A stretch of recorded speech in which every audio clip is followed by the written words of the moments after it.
Hey everyone, it's good to see you. We are able to do this live. First of all, I just want to say thank you for being patient with us and with us making the video. So here's what's going on. What happens is I am able to use equipment from my father-in-law and my wife, filmed and redo it. At our church, which my father-in-law runs the media side of it, so he's able to get us into the studio to do some filming, and I appreciate all of them. But then when we have uh, well, for me, a nephew, and for him, a grandson being born, that throws things off. And so the day that we were going to be filming was the day that my nephew was born, and so since that was a Saturday, we weren't able to film, and so that kind of threw a wrench into some things. But then, I just got to roll with what happens. And so I've been doing live videos instead of doing the normal edited ones that I usually do. But next week we'll be getting back to that, as the plan is to be filming this Saturday. And we have some more object lessons and games, and even some tips on how to improve children's ministries. But I thought I would just take today just to talk about my journey, my story, and how where I started, and how the Lord has led me to do Curly Fry Ministries as a YouTube channel. Because that is just one aspect of where He's leading. He is uh, leading me to do some other bigger things, and so working on that. And well, I'll just tell you the story. And I apologize beforehand if it's choppy because I go back and forth sometimes. Sorry. All right. Well, if we start way, way back, I lived in Auburn, Washington with my parents, and they owned and operated a karate school down there. And so I've trained, I'm a first degree black belt. I've done that my entire life. And we've always gone to church. On my mom's side, I am, as far back as I know, I'm a fifth generation Christian. On my dad's side, I'm second, and so I've always gone to church. And it's so interesting that I'm in ministry, because I remember hating church, and it wasn't probably till I was about, I don't know, 11 or 12, that I actually liked going. That's when I got more involved in youth group, and that's when I started to like church more. And so I did not like it, but my mom was always my Sunday school teacher. Not always, but usually she would be my Sunday school teacher, or she'd assist the Sunday school teacher. And one day, I don't remember how or why, she became the assistant to the children's pastor for a few years, and then he stepped down to take another position in another state, and she became the interim children's pastor. And that's where my journey into children's ministry really began. When I was about 14, 13 or 14, it was at high school camp that I knew I was called in ministry, but I didn't really know what. I thought it was youth ministry, but I feel like most people just think that because they're in youth at the time. At one point, I thought that it was music. Another time, I thought it was youth, or even leading. Um, and at one point, I just thought I would be a teacher. um, but with my mom being the interim children's pastor, that's when my journey into children's ministry really began. And I never helped on Sundays, but I always helped decorate. I've always been creative. So I would come in and help her decorate. There was back when we had bulletin boards, we had a bulletin board where the service coordinator would stand at the desk and help direct people for children's ministries, and that was our big, I guess, billboard, you could say. So I remember one year she asked me to design something on the board that had to do with camp coming up, and the theme was the Amazing Race. And so using butcher paper, I created this whole backdrop. But my Excuse me. But my favorite thing was, those remote control um, car tracks where it was a little car on a little metal track, and you pulled the trigger and it would go around. Well, I built that whole thing as the border of it, and so kids could actually race cars sideways all around the border. That was really fun and really cool.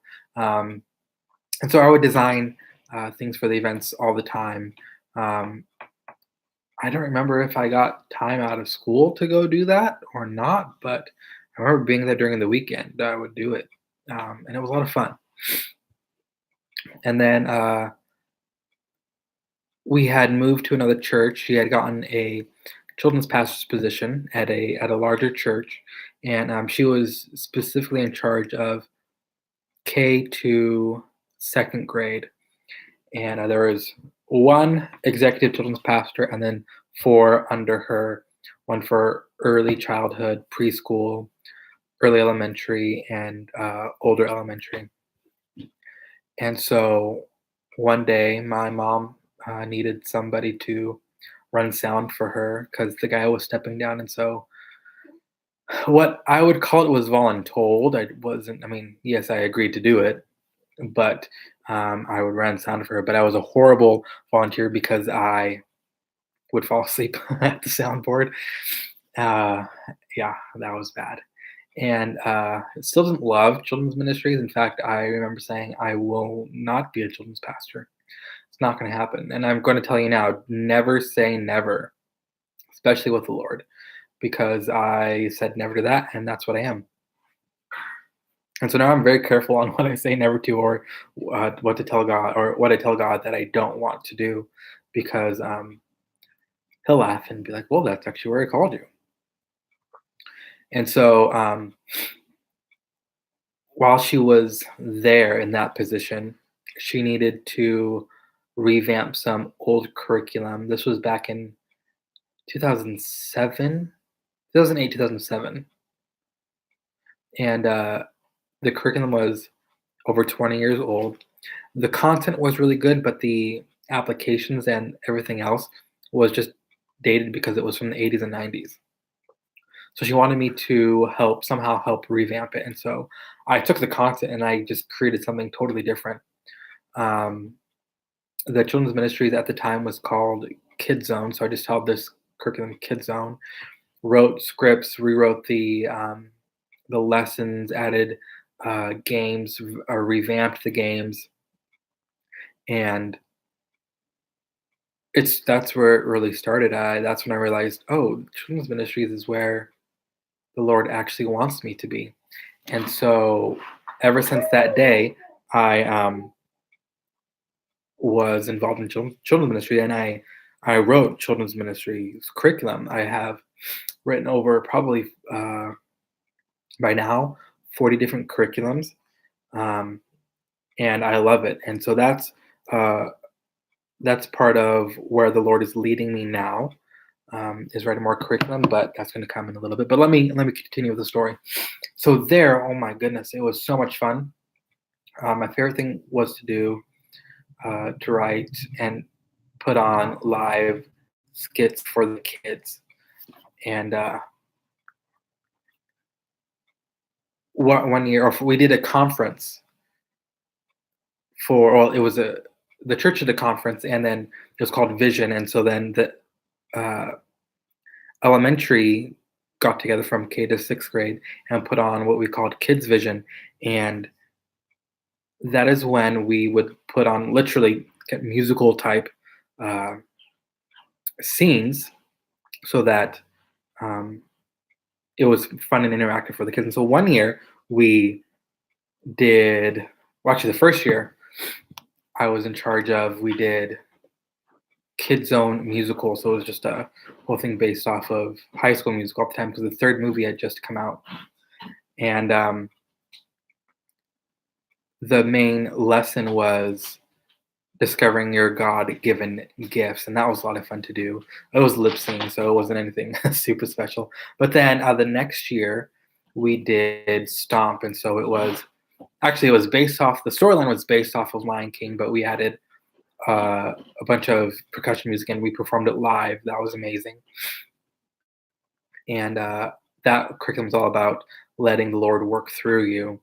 And then the next year, oh, we did Famous. Just a few years beforehand, the new movie Fame, the updated version of Fame came out, and that was fun. So it was based off of that, and I wrote all the music for that, and brought on people to help me with choreography and direct. And those were the biggest and the funnest things that I've ever done within children's ministries. But besides that, we would do the same thing on a smaller scale on Sunday mornings.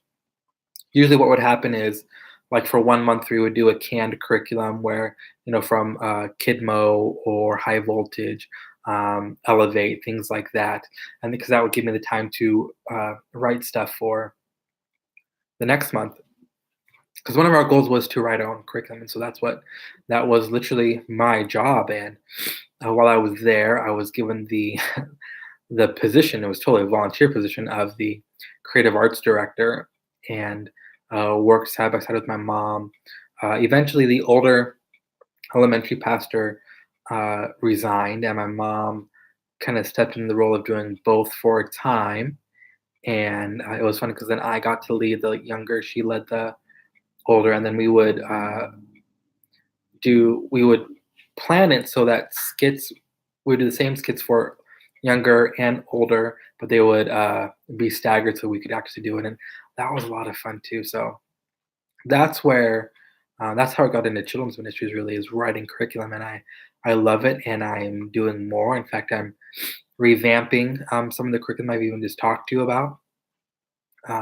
Things that I did, so other themes that I did were, we did the Mickey Mouse Club, used that to talk about worship. We did Veggie Tales, and we did all of the Silly Songs Larry live. I had a stuffed killer whale. I know it's not a manatee, but I used that to do Barbara Manatee. And we did, the time iCarly was very popular, and so we did one called iCurly. Well, that's because, and you've heard this in some of my other videos, where my mom was teaching one Sunday, and she was using my youngest brother and I as an illustration, where he would get mad at me and he would call me Curly Fry. He would say something like, "Shut up, Curly Fry," or whatever. Because at the time I had really long, and I still have curly hair. You can't see because it's tied back, but it's curly. And so when my mom told that story, the kids loved it because they knew me as Caleb. But that's when my name became Curly Fry there, hence Curly Fry Ministries.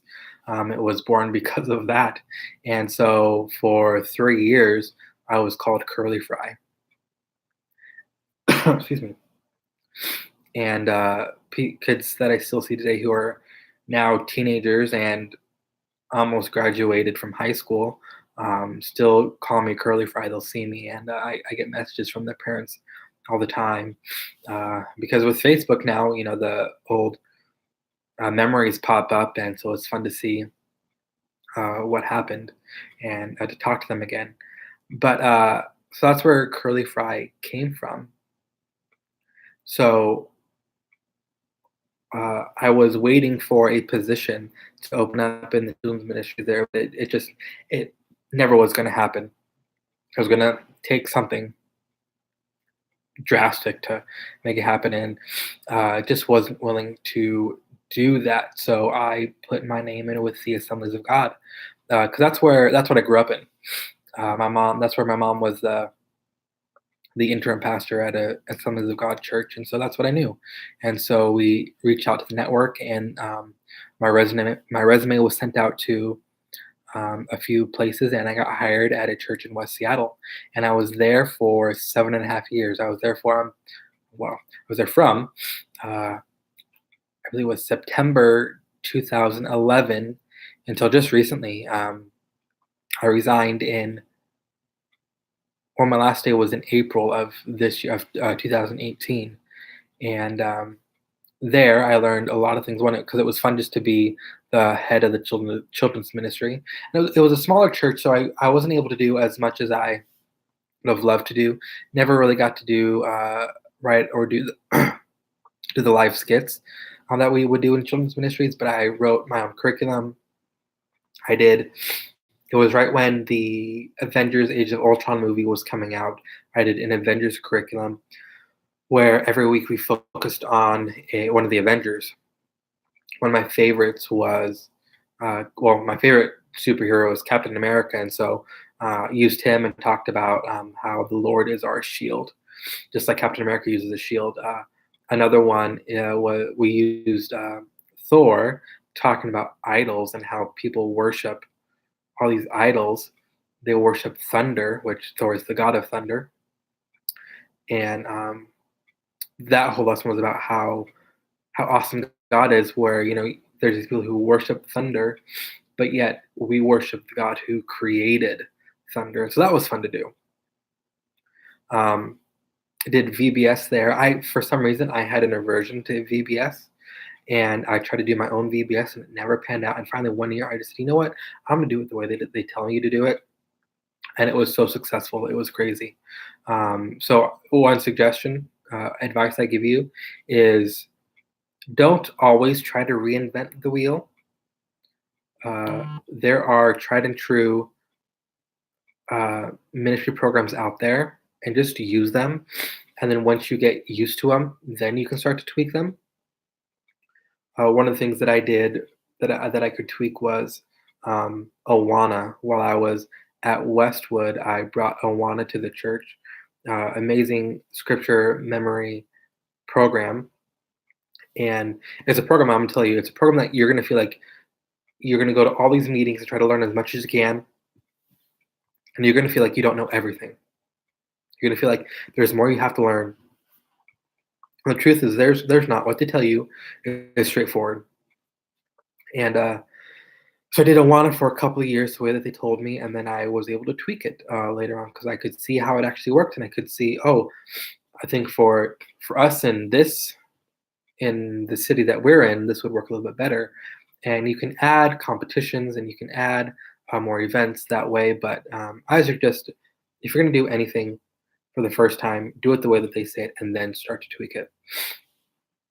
For example, one thing with VBS, the curriculum told us to do a separate Bible study room for the kids, and I didn't want to do that. So we would meet in the main in the auditorium. We would do worship, the theme songs, and then they're supposed to break off and go. But what I would do is I taught the Bible study myself, so I got them for another 20 minutes, and I got to introduce them to Jesus. I got to do the main lesson. And that's what I loved the most. I loved teaching, so I wanted to do that, and I didn't want to have to break them up. But also because, quite honestly, at that church we didn't have enough volunteers to be able to do everything. In fact, sometimes we would like every day we'd be down to one volunteer because of something, and so I'd be stepping in and doing things, and I'd be running around the whole day. And so to bring in a Bible study teacher would have just been a little crazy. So didn't do it. So that's one way that I would say, do it right the first way, and then start to tweak it, um, because they're tried and true, and I think they deserve to be tried at least once.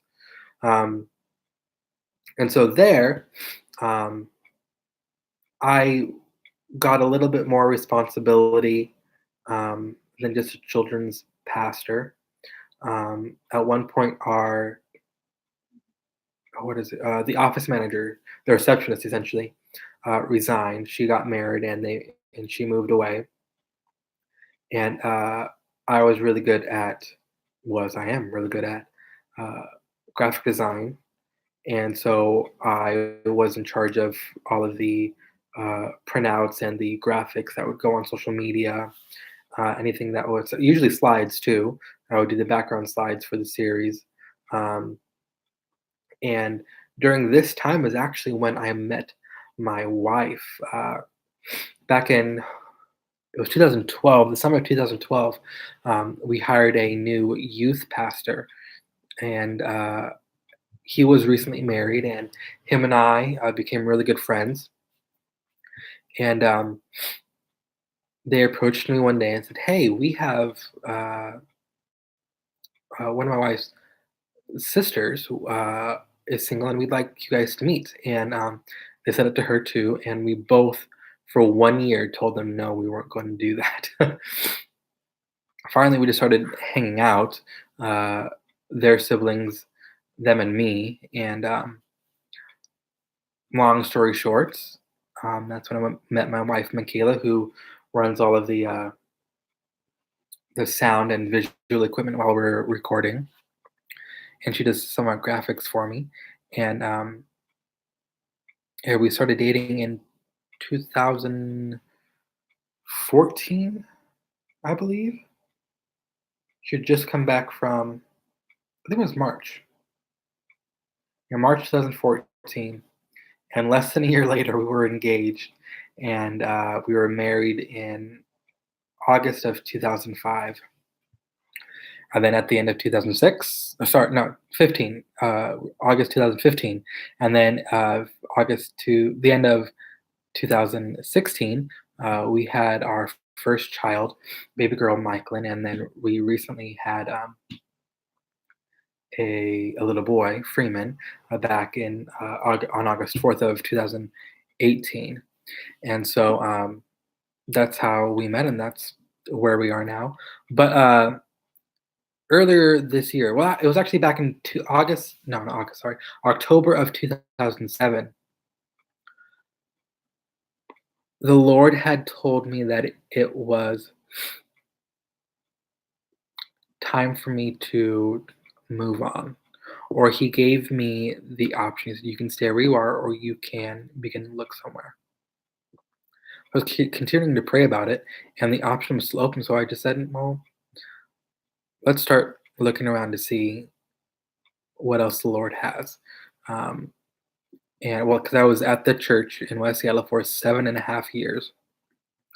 Most pastors only stay maybe half of that, 2 or 3 years. And I was there a long time. Everybody there got to know me through dating, through being engaged, married, having our first child. That was a big deal. And so I met with a few. Well, it was November, I believe, of 2017. Was that really just a year ago? Wow. Um, I was reached out to by a pastor over on the peninsula. Actually, both of them were on the peninsula, but this first one in November said, "Hey, we want somebody uh, to step in who has your qualifications. We'd love to meet." So I met them. Um, Loved it. It was going to be a step down in salary, but they also provided a house for us. So I was like, well, that's way better than what I thought I was going to be. And I also I was working security for my dad, so I had another job that I could do, and it would be doable. And so we prayed about it, and the Lord said, "Say yes." So said yes, and they told me that they were going to go with someone within their church. I said, "Awesome! I totally understand, and I agree with that. So go for it." And I was really bummed because I was confused when the Lord said yes. Said, "Take this job." Because I go, well, if you said that, then why did I not get it? That was weird. And then a little bit went by, just a few months. Oh, this is kind of a big thing, I guess. So uh, this is the time that the movie The Greatest Showman came out, and that was just so inspiring to me. The song "A Million Dreams." If you haven't heard of it, you need to go listen to it. It reminded me how I felt when I was the creative arts director at the large church. Because my team and I would dream, and we would start to do, and we would see our dreams become reality. And I loved that. And that movie, that song in particular, reminded me I have not felt that way in years. Never really felt that at the church in West Seattle. Nothing bad. It's just it just wasn't the same. And so I began to pray about that. And well, let me sorry, backtrack a little bit. While I was at the large church, um, the Lord said, "I want you to start Curly Fry Ministries." So while I was leaving that church to look for another one, before I found the one in West Seattle, I was beginning to work on Curly Fry Ministries and write curriculum for children's pastors around the world. And then when I got to Westwood, that was put on hold, and I never really touched it again. Um, and so this movie inspired me, that I needed to pursue that again. And I prayed about that, and the Lord said, "Yeah, I want you to pursue that again." And it was to the point where, um, I talked to my wife. I remember it was like January 2nd or 3rd. It was really early in the year, and I just sat in the car with her and talked to her about how I was feeling, how I felt that I haven't felt that same way in years, and this is where I feel like the Lord is leading us, and I'm scared because I don't know what that means ministry-wise.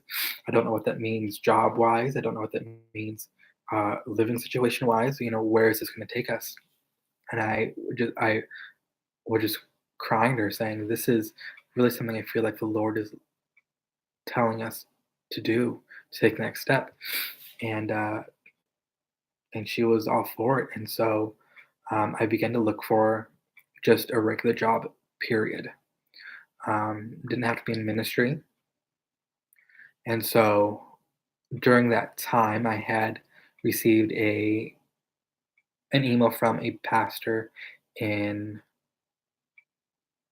it was on the peninsula of Washington again, but on this more on the southern end.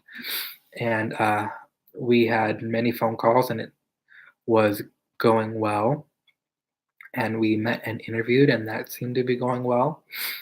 Um, and the Lord said to say yes again. And so we said yes and got a call. We're going to go with someone else. And that really threw me because I didn't understand why the Lord is telling us to say yes when we weren't going to get the job. Um, because He knew what the outcome was going to be. So I didn't understand it. Looking back now, I'm not going to get into all of the details of what happened, but it was crazy. Where we were, I totally believe it was the Lord leading us into a season where we needed to trust Him and trust Him solely. I guess I'll get into the details, but as I go on, and so prayed about it more. Still felt that the Lord wanted us to pursue Curly Fry Ministries, and I kept looking for a job, and no matter what it was, if it was in ministry or any other job. So I was looking for one, and I got a job as an Amazon delivery partner. So I worked for Amazon Flex, where I was an independent contractor. I didn't work solely for Amazon, but I could select routes and go deliver packages and make some money. And so I literally said, um, well, I filled out all the information, went through the training, and was waiting to hear back from them if I was approved. And so I told my wife, the minute they approve us, I'm going to resign. And so woke up the next morning. I was surprised that it even happened so fast. Woke up the next morning, was approved, and I walked in that day and I resigned. That was one of the toughest things that I have ever done because I've been there for 7.5 years, and um, I feel like I grew up in ministry there. That was hard. And so uh, April 4th, it was the Wednesday after Easter, was my last Wednesday there. And I don't remember if it was before I left that church or just after. No, it was, let's see, I resigned. And like 2 days later, I got a call from the campus, uh, Marysville campus pastor at a church, from a church in Everett. So the main church is in Everett, and the Marysville campus is in Marysville. So I got a call from him saying, "Hey, they're looking to bring somebody on. who is, well, the title was the director of ministries. Really, it was the right hand to the lead pastor, or the campus pastor. And some other things happened where, unfortunately, the children's pastor left. So then they asked me to take on that aspect. And since I'm a children's pastor, I said yes. And that was fun. Um, and so we moved from Federal Way, which is, I guess, it's north of Olympia. And we moved to Lake Stevens. We moved in with my in laws. And it's an hour drive, so it was a big change because where we were in such a way, we were only 5 minutes from my parents, and so now we're literally switching where we're gonna be, um, 5 minutes from her parents. So we moved in, with them because the house that we're in right now, we had set up with the landlord because the house that we live in is actually the house that my wife and 5 of her coworkers lived in this house. We actually dated while she lived here. In fact, in this room, in the living room right next to me, that's where we had our first kiss. Um, and so since we knew the landlord, yeah, the owner, they were like, yeah, the current renter is going to be leaving, and so uh, we'd love for you guys to move in since we know you. It would work out great. And so we moved up here. We had everything set. Had a job. We're still working for Amazon because the campus ministry position was part time, and so things seemed set. And of course, we were uh, starting the process of Curly Fry Ministries. And so 2 months after I was there, the campus pastor resigned, and the main campus made the decision to close their Marysville campus, which meant that I was out of a job. And so we were freaking out. Oh, and actually, 2 days before we found that out, we found out that the renter that was here wasn't leaving. And so we're going, awesome. We currently have no place to live, and we currently have no place where I currently don't have another job. So I don't know what is going to happen for us. And that's what I mean when I say the Lord was putting us in a position where we could only trust Him. And when I was looking for a job before the Marysville position, I was cautious to take a ministry position because I thought that it would stop me from starting Curly Fry Ministries, and it was. And so the Lord was leading us in a position to fully trust in Him, and literally to a position where I could do nothing else but Curly Fry Ministries. Because I'm going, I don't know where the Lord, well, I knew where the Lord was leading, but I don't know what the Lord has planned.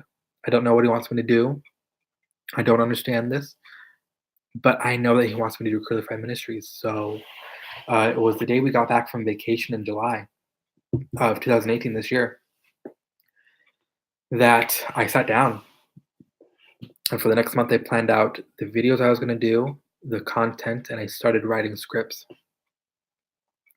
And that's where we got the first four. It was the volcano project, uh, the dicycle game, the balloon and needle object lesson, and then the one about, I'm blanking on my fourth video. But yeah, that's where the first four came from. And September rolled it out. Created the YouTube channel, created the social media, still creating the videos, but eventually we want to get into, and I have outlines written, but writing curriculum and producing those. But it's going to take a lot because we're going to be filming. Well, what I would desire is legit videos, and they're going to be, some of them are going to be musicals, some of them are going to just be fun um, topics where we can uh, use stars to talk about God's plan for us. Um, how He knows us and how He loves us. How if He knows every star in the universe by name, how much more does He know us and love us? And so there's a few ideas rolling in my head that I'm still need to get on the paper, but it's starting, and it may be a while before we have um, any product to provide. But we're excited for where the Lord is leading us.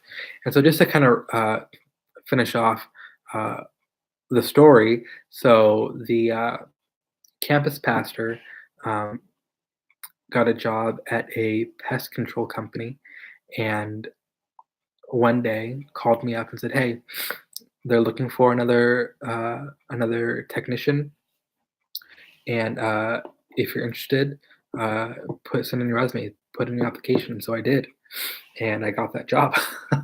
So I've been working in pest control for the last 3 months now, and I'm gonna tell you that is another job that I said I would never do, and yet I'm doing. So literally, when I say never to the Lord, never say never, because He's gonna lead you to places um, that you're not going to expect, that you think He would never lead you.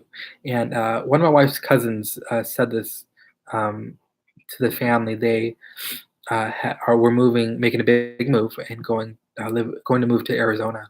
And while we were at the dinner, she said these profound words to me, which I totally resonate and I completely agree with, that I want to share with you.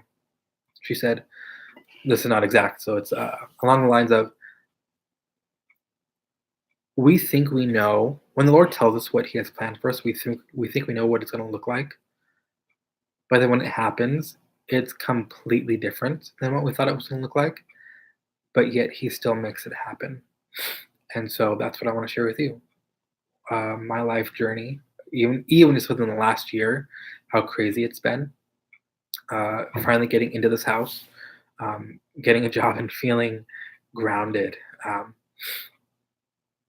and starting Curly Fairy Ministries. It's not what I thought it was going to look like, but yet here we are, and this is what the Lord has led us to.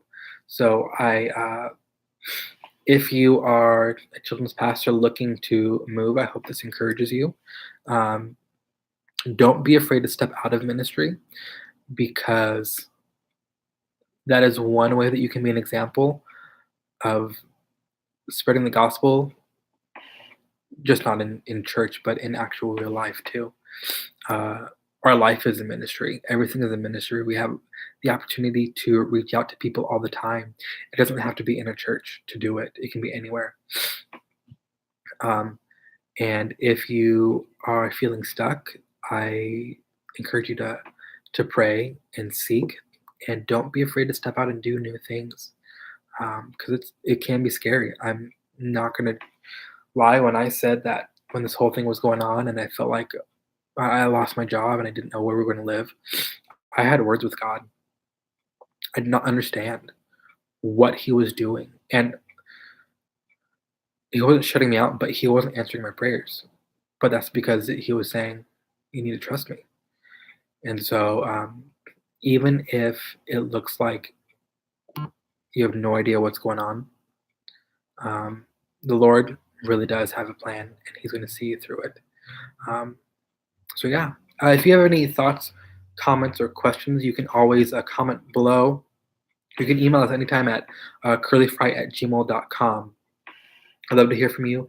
You can post them on Facebook or tweet them to me, and follow us on Instagram. So, anyways, I will be filming this Saturday. So next Tuesday, you will be seeing a new video. It'll be episode, I believe, 11. Episode 11, and we'll have a fun August lesson for you guys. All right, see ya.